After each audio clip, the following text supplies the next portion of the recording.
Hi, I'm Traci Costa, President and CEO at ATHENA International. I'm here tonight with my two very best friends, Melanie Estes and Karol Pelletier. I've known these gals for the majority of my life. Melanie and I think we've known each other for, 40 years? We think it's been 40 years. Yeah, we think it's been 40 Yes. years. I thought it was like Wait a minute, I'm not that old.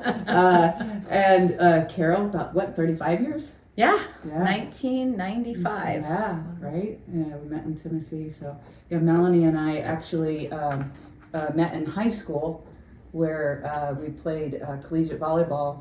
Ended up playing collegiate volleyball, but we were playing club volleyball together growing up. And yeah. Anyway, I'll let you guys introduce yourselves a little bit. All right. Yeah. Well, Melanie, and yes, I have known Traci for a number of years, several decades now.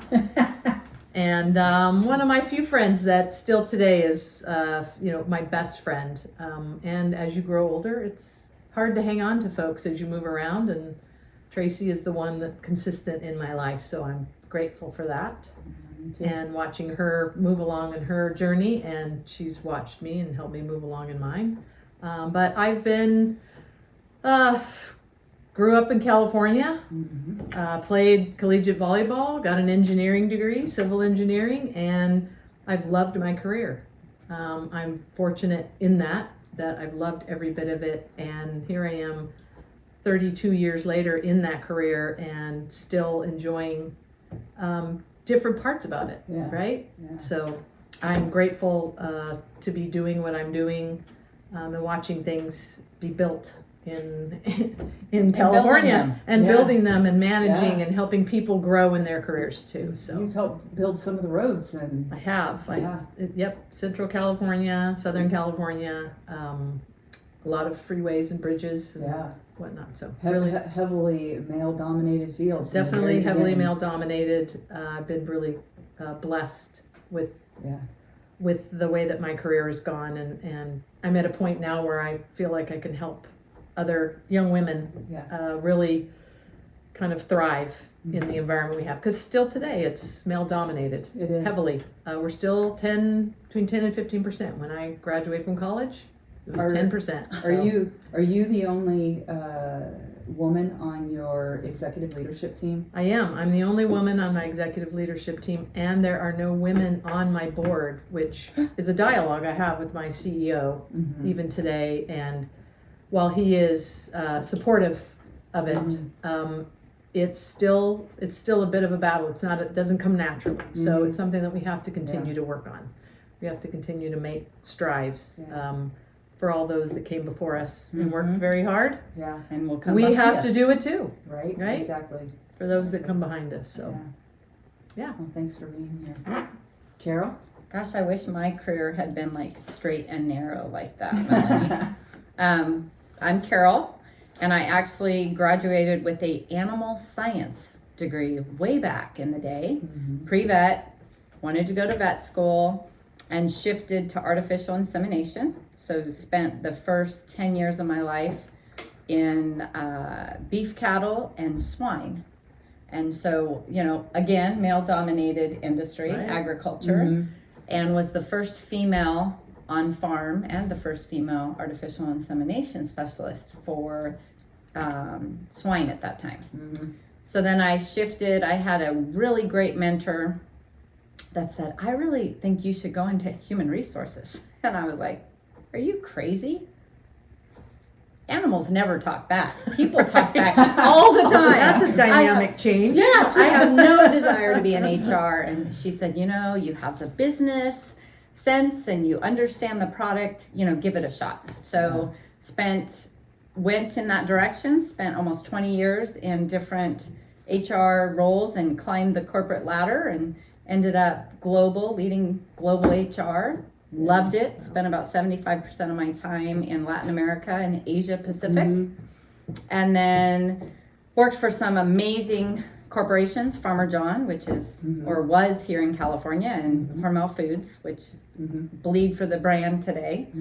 And then decided, I don't know if I want to stay in HR, and got lucky and went into culture and culture management and really helping other organizations unleash the power of culture in their own people and business.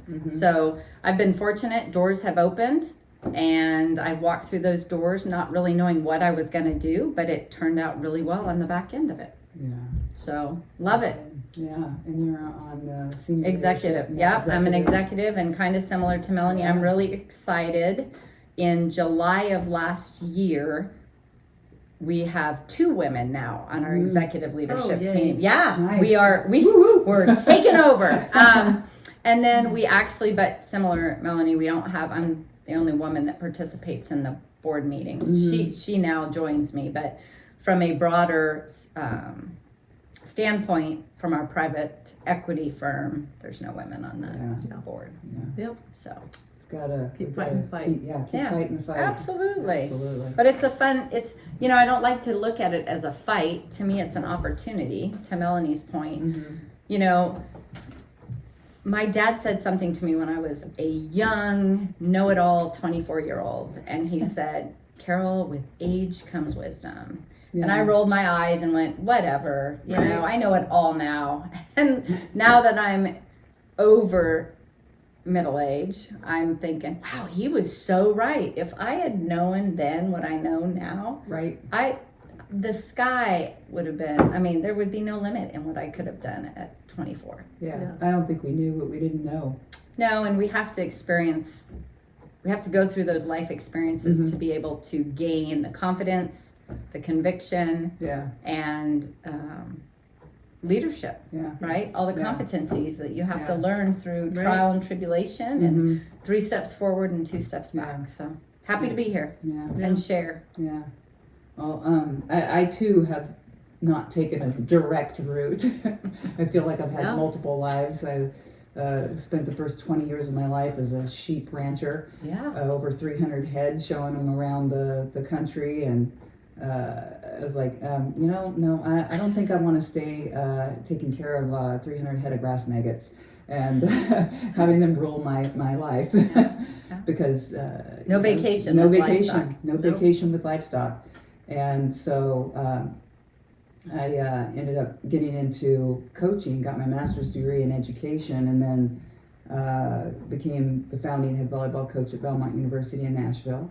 And then after that, then But wait, you took it from a lower Yes. division to a Division Yes. 1. yeah, we did. Yeah. Team. Yeah, That's took it right. from That's- NAIA to NC2A Division right. 1, and It's accomplishment. yeah, it was. And I think one of the proudest moments was in the last year when the team players were 10th in the country for all NC2A Division 1 players for highest team GPA at 3.64. Yeah. Nice. And because volleyball wasn't going to be their career. No, it was a And side gig. and help them get their college degree for some of them. And those were some great times. And then coached junior college for a little bit and retired from coaching after my dad died, and decided, I'm missing out on my child's upbringing. She was in first grade at the time, and just gone recruiting all the time, playing, with the team, coaching, and so retired from coaching, and then ended up not sure what I wanted to do, and just the Arizona Community Foundation fell in my lap, and ended up having, I think, the greatest boss I ever had working at the Arizona Community Foundation with Christy Edwards. She was, I think, the first female boss that actually believed in me and helped mentor me and saw the potential in me, and it was an incredible experience, and I'll never forget it. And she helped me elevate myself in fund development and utilizing the skills I'd learned through coaching and cold calling and stuff that you can translate over to fund development. And then the founding director of the Olivet College Women's Leadership Institute, and then coming on to the ATHENA International Board in 2018, and then 2020 hit, and our CEO at the time, Andrea, who'd done a great job, stepped down, stepped away, and then ended up just kind of following the flow, and ended up Did what you needed yeah, to do. did what I needed to do. Stepped off the board to become the VP, and then became the VP and or the president and CEO, where I am now, and been in this role for about a year and a half, and just trying to grow our programs Business and model. and our offerings, and really trying to support the local communities more. And so here I go, getting ready to go out on the road with the Athena Enlightenment Tour,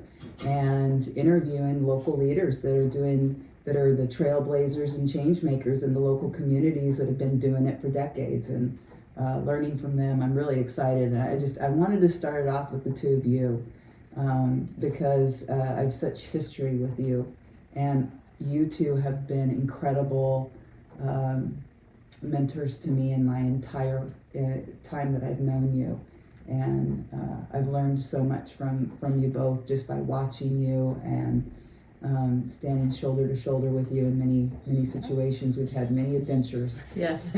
Well, I would say it's likewise. Yes. Learned a lot from you in handling things, watching you navigate and handling things, following your example too. So don't forget to realize that your friends are looking at your example as well as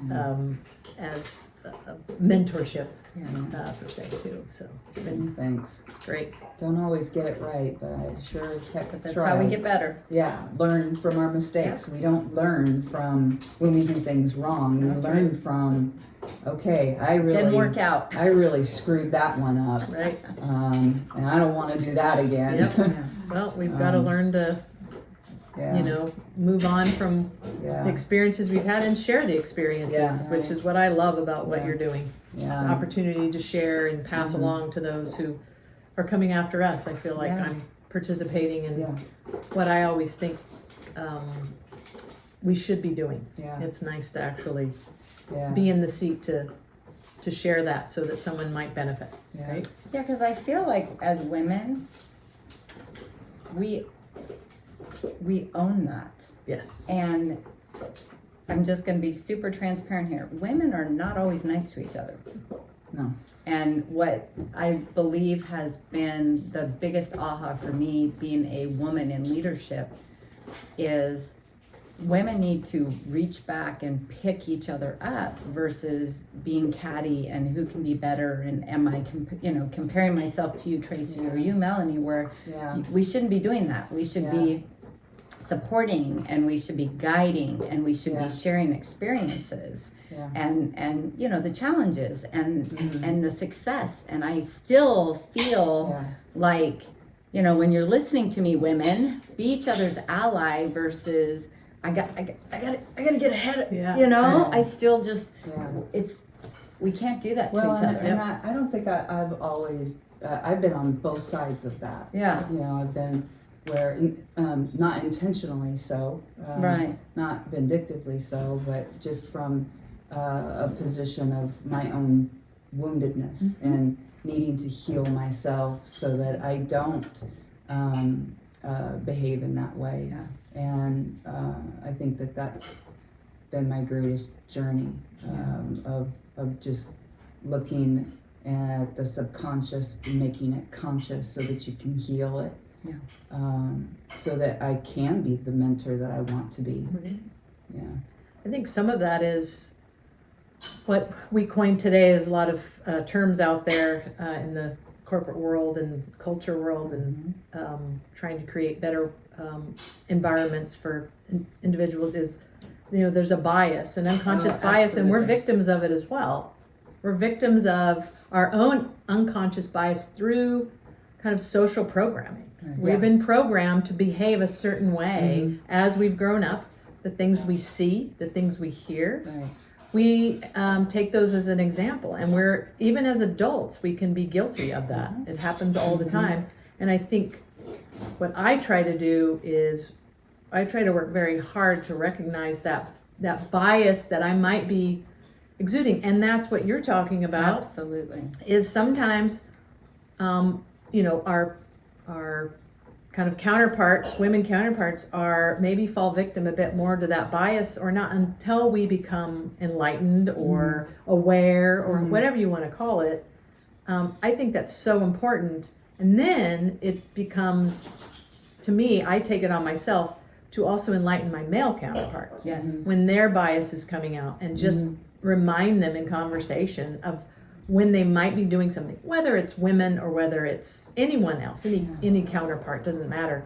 If there's a bias coming into play, I put it on myself to try to bring it to the forefront so it becomes something, because nobody wants, most people don't want to be unkind, and they don't want to hold others down, and they want to be uplifting, but sometimes we just don't even realize. Well, we're humans. Yeah. Right? Yeah, we're not It's the perfect. difference between So- intent and impact. Yeah. Yes. And So- I've tried my entire life to just be a people pleaser and be perfect, and it's like, I can't do it. Yeah. It's impossible.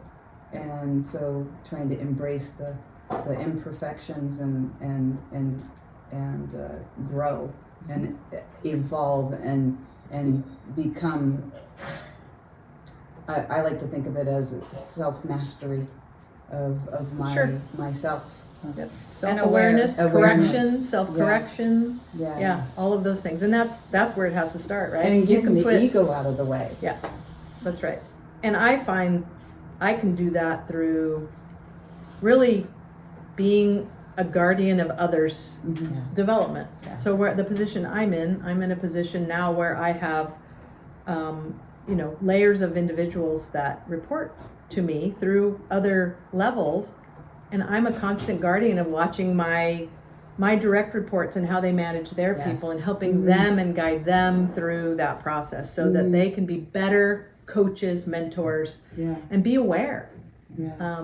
Be aware of that. And I think that's what I find is my Superpower? kind of my superpower maybe, but also my responsibility now Yeah. in this part. I can build a road, build a bridge, whatever, but you know That's what? the easy part. To build To build an people. individual and teams, to build Yeah. teams, to me is what I get reward out of Yeah. now. And I think, I look back over my career, like, I wish I knew a lot about myself, what I know now. I would have been such a better coach, where I kind of bought into the old fear base Sure. and of that kind of male dominant, like, Mm-hmm. let's scare it out of them, Right. and intimidate them, Right. and instead of motivating them and inspiring them, and also showing vulnerability. I think one of the best things, I had a recent conversation with my daughter, and she was like, you didn't show that that you had to be perfect all the time, that you had to be, that you couldn't show emotion. I always felt like safe, Mom, around you in showing emotion, because you showed emotion with me and you listened to me, and I had a voice with you. And I think that it's important that our younger generation sees Mm-hmm. that emotion is okay. Balance, right? But I think so many times that we look at not showing emotion, especially when it is something that we're passionate about. It's interesting. You said something earlier, Melanie, about buzzwords or trend words. And, now you hear people, do you lead with love? And do you lead? And people kind of get scared of that love work in the corporate and workplace. Yeah. But to me, if you have empathy and sympathy, and you're caring, and you provide clarity and expectations of what people need Yep. to deliver, that is leading with love, because you're being kind to Yep. provide that all. Clarity, that's a Oh, really it's great word to bring into the huge. conversation. Clarity. It's huge. And I was told that recently with a new group of folks that we created out of one of our offices. We created a new business unit. Mm-hmm. And somebody said, as we're talking and I'm giving them some information and I'm providing it, someone said, isn't it nice? He was talking to the other people on the call. Isn't it nice to have someone that's just so clear and concise with what they're providing us, the direction they're giving? And it kind of struck me as I didn't realize that maybe that's that important. It is. And I also didn't realize that the person that was running that group before was my direct report. I didn't realize that individual wasn't being known. I had no way of knowing it. Yeah. But I realized, okay, I have to pay attention because it's, as you said, people want it. Yeah. They want clarity. They will take it and they will be more responsible and they will act on it and they will act with more responsibility. Mm-hmm. And if you provide clarity, you're being kind. So I always coach as you do. I have the majority of the organization that rolls up underneath me. Mm-hmm. And that's a lot of people, right? But you want the leaders of those groups to be successful. And I always say, clear is kind. That's And right. I always say, Love if it. you provide, there's 3 elements you need to give people to be successful.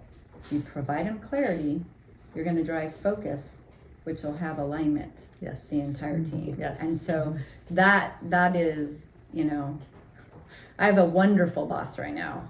And he's an ex-NFL player.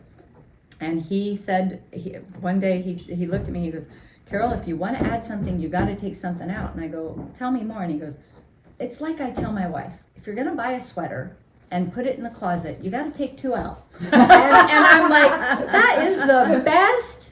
That's the best tip. And so now when we brought it right into the business and people are like, oh, well, we can do that. Okay, so if we're going to do that, what are we going to stop doing? Right. Because we got to take 2 items out of our closet. Yeah. And the entire organization now has that mind Nice. share and think of, well, if we bring something in, we got to get some. So Yeah.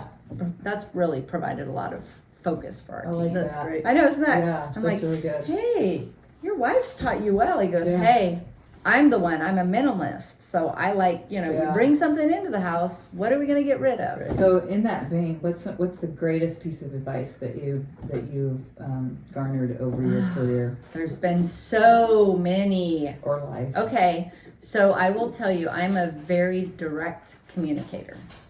No. Yeah. Shocking, isn't it? No.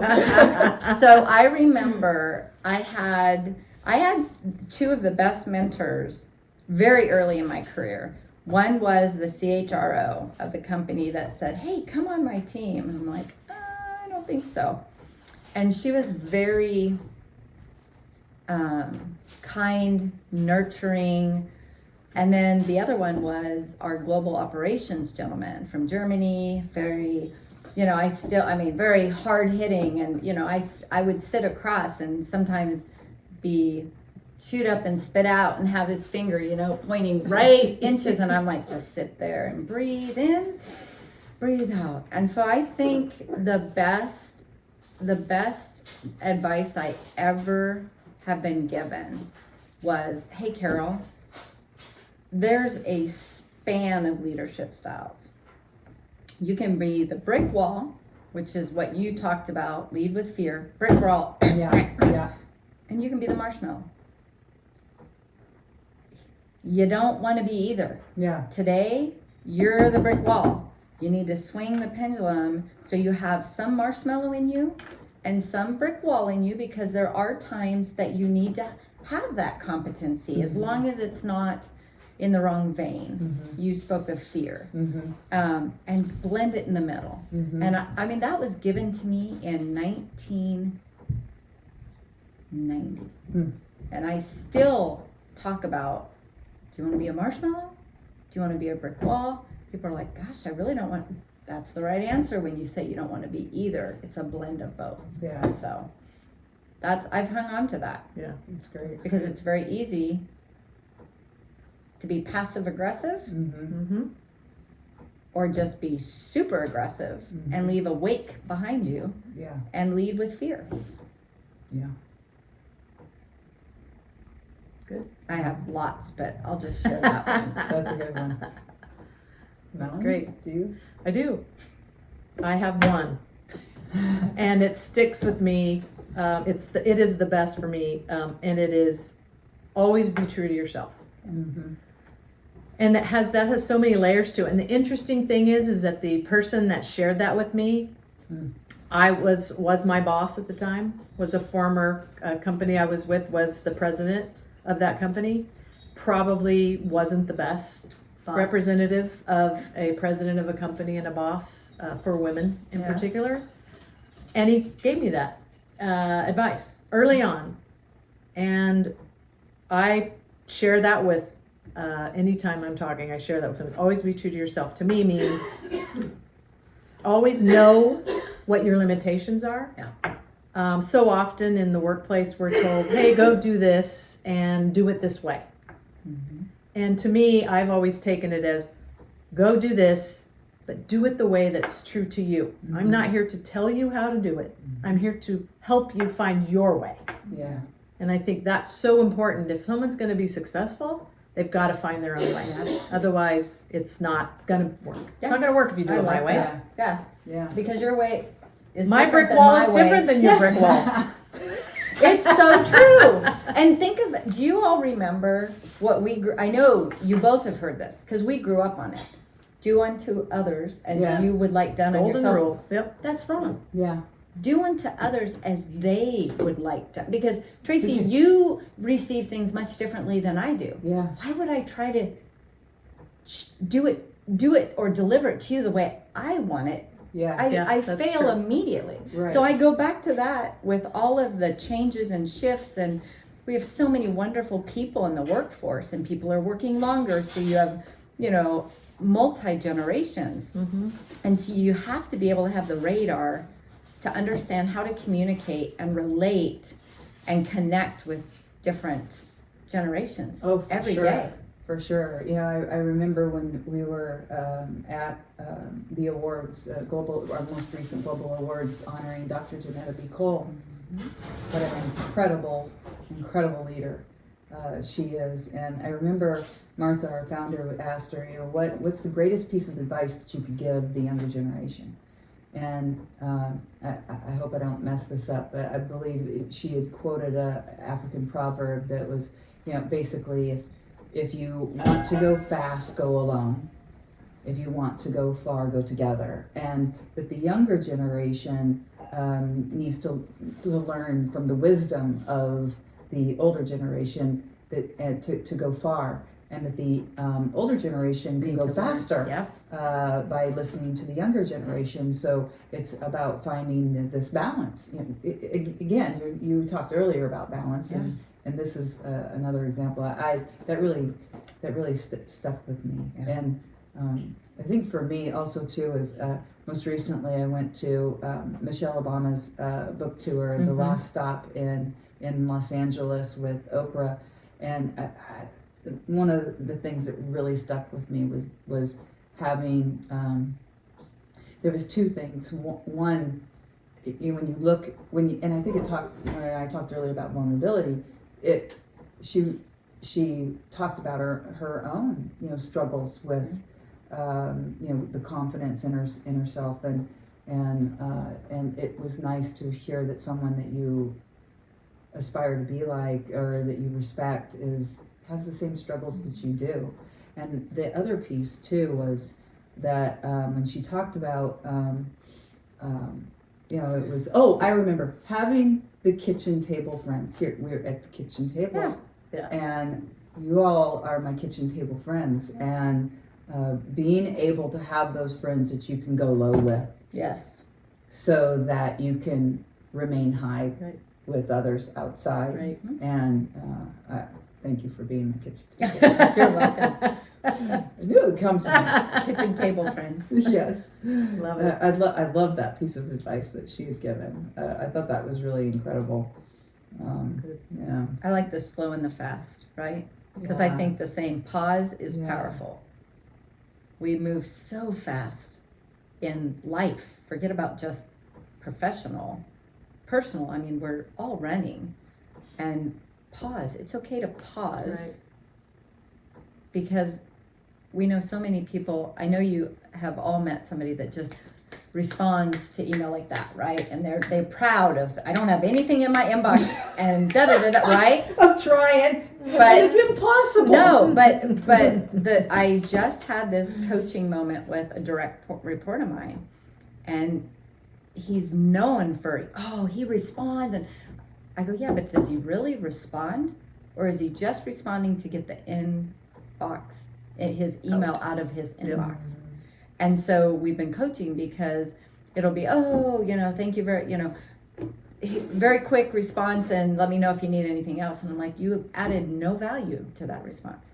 People are emailing you for you to think and provide insight and help create a solution, not to respond. And so he and I are holding each other accountable with pause is powerful. So let's pause before we respond. And in that vein too, is actually taking time for self-care. What's that? So what do you all do for replenishing yourself? Our souls. Your souls, and what do you enjoy? Melanie doing? can go first. Well, I am a dog lover. I have my dogs, and that is kind of the replenishment, that innocent, unconditional Right. love is, that does the trick. And then, obviously going out and getting your head in a space that can, keep you from going cuckoo. I know that was perfect timing, by the way. With the clock. I love it. But yeah, walking, hiking, Yeah. leaving the cell phone at home. Yeah. Talk about liberating. Right? Yeah. Unless you walk out the door and you forgot to set the alarm to your house, and the only way you can do it is because there's an app on your phone that you want to set the alarm. And you forgot it. So you can't. So then you think about the The alarm whole not being time. set the whole time. So then you So can't that's relax. not good. So there's Yeah. balance Yeah, there. right. But yeah, that's those are my kind of two go-to things. To just replenish, reset, just get out in the air, get out with the Yeah. dogs. Yeah. What about you? Very similar. I have a larger four-legged larger. friend. Yeah. Yes. So, but More powerful. hiking. Yeah. I love to hike. Yeah. I'm a big walker. I walk every day. If I don't walk, I don't feel good. Favorite is walking on the beach. But I have horses, and so my entire life I've had horses. And there was a period of my life, probably about 8 years, I didn't have any, and I just recently have been able to get back in the game. And so the last year I've had 2, and it's my yoga, it's my nice. zen. Yeah. And I don't ride with a phone. And so I have a wonderful gal that I'm training with, and she has a little sign on the arena that says, no cell phones allowed, because people, they're not in the moment, and she wants you to be in the moment with your horse. And so it's awesome because, to your point, Melanie, I just leave so I let the kids know I'm going to the barn, so I'm not gonna answer anything for the next couple hours. Yeah. And I leave it in the car, and then I'm just one with my horse. Right. Yeah, you're able to really enjoy it and be fully present. And so many times, I think that we aren't fully present. agree. And we're. I know that a lot of times too. I'm head of a friend of mine said the squirrel squad. Having so many things going on and so many distractions instead of being focused. And that was one piece of advice that my former boss at the Arizona Community Foundation, Christy, had given me was multitasking is overrated. Be focused on one thing and get it done. Be present and get it done. And then move on to the next thing. And that is a constant struggle of mine. I don't know if it's the ADHD or what, but it really is. I can easily get distracted by the emails. Yeah. When Anything. they're rolling in when I'm Text, working on email, when things. I'm working on a project, and And then also my biggest struggle right now too is just working unlimited hours and setting healthy, because I work from home, and setting healthy boundaries Setting the boundaries. around Yeah. Yep. the workspace and the work time, and then going on vacation and being fully present in vacation. And not, I was so proud of myself this last vacation that I took. I just didn't do any Athena work, and I needed to do that to replenish my energy and my soul and my spirit, and to get recentered back to me. Yeah. And you can't do that when you have the constant distraction of emails and getting pulled into it. And the work is always going to be there. It's always going to be something. Mm-hmm. So just let it be. And, but the biggest problem is when you come back and you have this ocean of emails, and it's like, was it worth it to go? Ugh. You need a vacation from your For vacation. vacation. Yeah. But it totally was worth it. It Yeah. was I'm sure. worth it. It Yeah. was worth it. Yes. That's good. Yeah. So, Good. so was there, going back to what we were talking about earlier, was there a particular career that, or favorite thing that you liked to pretend to be growing up as a kid that I think I would have really liked to have done that? Pretend? Yeah, or that you Well- knew you wanted to be. Oh, I wanted to be a vet, Yeah. veterinarian. Yeah. And not small animal, not specialty. I wanted large production. So sheep, goats, beef cattle, dairy cattle. Even though I've always loved horses, had no desire to be an equine vet. I ended up in pigs. So, it's the smell of money. And I really enjoyed, I never thought that was during my undergraduate. I had a great professor that was over the swine unit at Cal Poly San Luis Obispo, and Doc just saw something in me. I ended up managing the swine unit, helping, to your point, 4-H kids, and just kind of leaning back even at a young college age and bringing people with me. And I grew up in San Diego. I didn't grow up in the Midwest or on a farm, but I don't think I pretended. I was talking to Melanie about this earlier. I had like 300 Breyer horses, and there were 2 other girls in the neighborhood. We'd all get together on the grass, and we'd have our horses, and they had their brands on them, and the Barbies would ride them. And so that was more of a pretend. But I wanted to be a vet from the time I remembered, all the way through when actually one of the veterinarians told me, you don't want to go do veterinary work. You want large animals. Those vets are already working themselves out of jobs because they're training the ranchers how to do, C-sections and spaying, and I'm like, oh, and he's like, you don't want $100,000 debt. Why don't you just go artificial inseminate? You're already certified in 3 species. And it was so hot when I came out of college, it was all the buzz, right? Ranchers were doing AI on their beef cattle, and swine that was, going to the large swine confinement. And so I'm like, what the heck? So I moved to South Dakota and started my own AI business with beef cattle, and then moved to the pigs. Yeah. So. And then moved into the Horses. Yeah. That's where I met you. I know, that's where Yeah. you met me. You really taught me a lot on how to work with the animal too. Yes. And I think that was, the early beginnings of you, because I learned the old rodeo way of not not being so nice at it, instead of working with the horse and letting them get to a point of trust and trusting you, so that you could Building a Oh relationship. my God, I'll never forget the time we broke Jewel. that was a fun. good one for you. That was a good one for me. We had some not so good ones before that. Yeah, no, there was some Yeah. some beast before that, Yeah. but you really helped me to evolve in that way. I love working with animals. Yeah. Melanie, how about you? Well, I'm a city girl. So the big animals and farm animals is not in my lane. You're small animal. But I did want to be a vet. Mm-hmm. And I did, I would play that I had a vet, and I had it all figured out that I was going to have a pet store.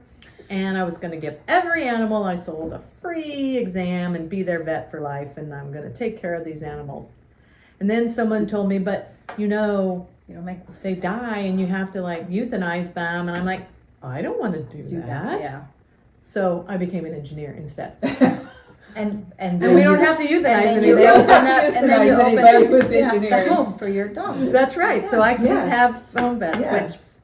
Yeah. which, yeah. So, I mean, I really had that vision until I was a sophomore in high school. I would Yeah. pretend that, and I had this, I was straight on. And then Yeah.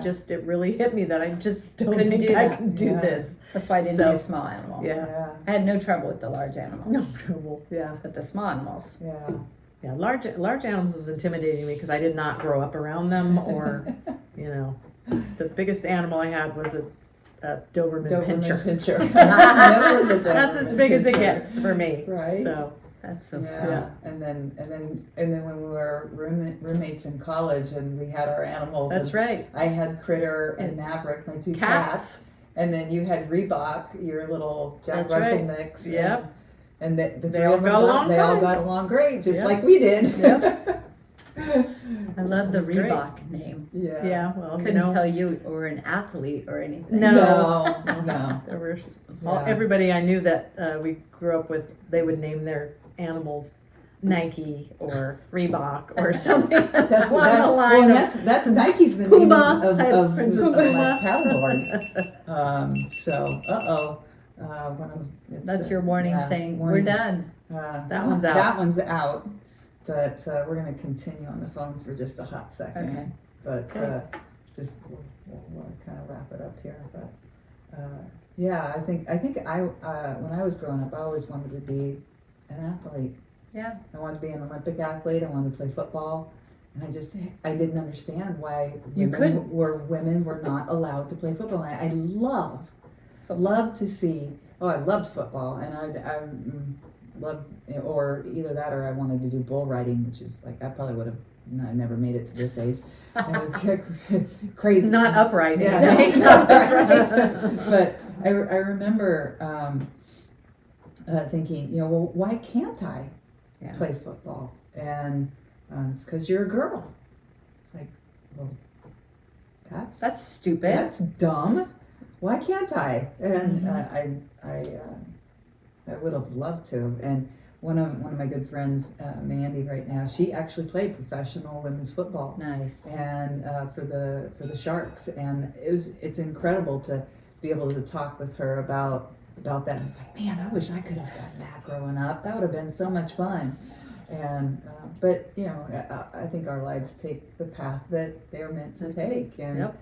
you were talking earlier about the importance of doing our part now. Yes. For helping the next generation. And I'll never forget one of our leadership trainings. We had a young woman in the session, and I remember seeing the light came on for her, and she got really emotional. And she talked to, and she was like, I just realized that when I don't advocate for myself, that I'm not only hurting myself, but I'm hurting all of the girls and women that come behind me. And I don't negotiate for that raise or that promotion or that recognition. And it was really kind of an epiphany, an aha moment for her. And I think we've all had those at some point or another. Mm-hmm. Yep. For sure. Well, I can't thank you enough for having this conversation with me. I love it every Thanks time for that we can inviting get us. together.